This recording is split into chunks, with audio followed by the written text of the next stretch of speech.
காலம் காலமாக நம் முன்னோர்கள் இயற்கையான செடி கொடி மர வகைகளில் மருத்துவ குணம் உள்ளது என்பதை உணர்ந்து அதை தங்கள் வாழ்நாள் முழுக்க பயன்படுத்தி ஆரோக்கியமாக வாழ்ந்தனர்.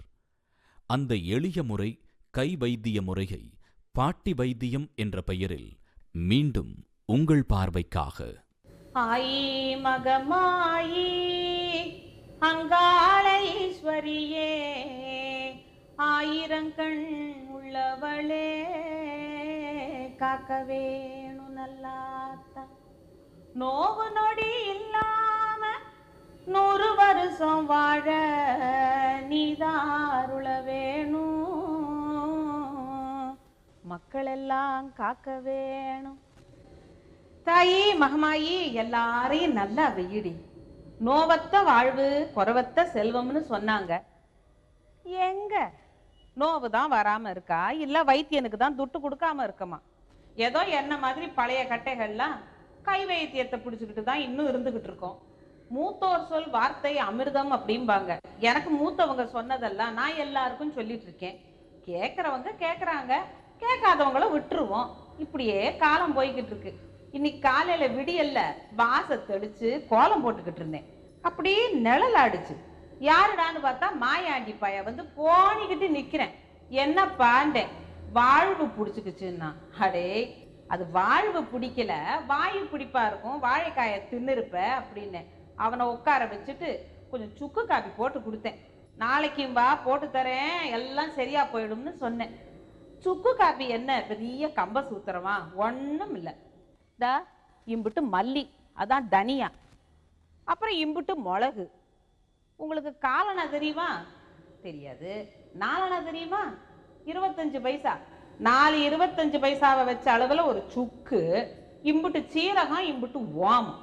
இது எல்லாத்தையும் வெறும் சட்டியில போட்டு இள வறுப்பா வறுத்து தா இதுல போட்டு நங்கு நங்கு நங்கு நங்கு நங்கு நங்குன்னு நல்லா பொடிச்சு வச்சுட்டீங்கன்னா, அடுப்புல 1.5 டம்ளர் தண்ணிய வச்சு சில்லு கருப்பட்டியை போட்டு, அதான் பனை வெல்லத்தை போட்டு, இந்த பொடியில 2 ஸ்பூன் போட்டு தட்டை போட்டு மூடி அடுப்பு அணைச்சிருங்க.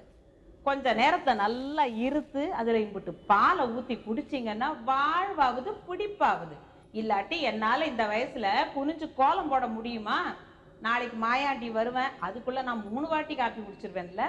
நல்லதெல்லாம் தான் ஒரு தடவை சொன்னா உங்களுக்கெல்லாம் மண்டையில ஏறாதே. இன்னொரு வாட்டி சொல்றேன். சுக்கு காப்பியில என்னெல்லாம் போடணும்னு. இம்புட்டு தனியா மல்லி, இம்புட்டு மிளகு, சுக்கு, இம்புட்டு சீரகம், கொஞ்சமா ஓமம். இது எல்லாத்தையும் சட்டியில போட்டு, வரட்டு சட்டியில போட்டு நல்லா வறுத்து இதுல போட்டு நல்லா சுக்க போட்டு தட்டி நல்லா பொடியா இடிச்சு நீங்க எடுத்து வச்சுக்கிடலாம். அடுப்புல வெந்நிய காய வச்சு சில்லு கருப்பட்டியை போட்டு இந்த பொடியில 2 ஸ்பூன் போட்டு தட்டை போட்டு மூடிடுறீங்க. கொஞ்ச நேரத்துல இருத்து விட்டு பாலை அதுல ஊத்தி சாப்பிட்டு பார்த்தீங்கன்னா தெரியும், வாய்வு கிடையாது, பிடிப்பு கிடையாது, வாழ்வு நல்லாவே இருக்கும். நேத்து இந்த வேலம்மா பொண்ணு கைப்புள்ளைய தூக்கிட்டு ஓடியாந்தா. என்னடி இது வேகாத வெயில்ல எப்படி புள்ளைய தூக்கிட்டு வரேன்னு கேட்டேன். அப்பதான் பிள்ளைக்கு 6-7 வாட்டி பேதி ஆயிருச்சு, எனக்கு என்ன செய்யறதுன்னு தெரியலன்னா. பிள்ளைக்கு என்னத்தை கொடுத்தேன்னு கேட்டேன்.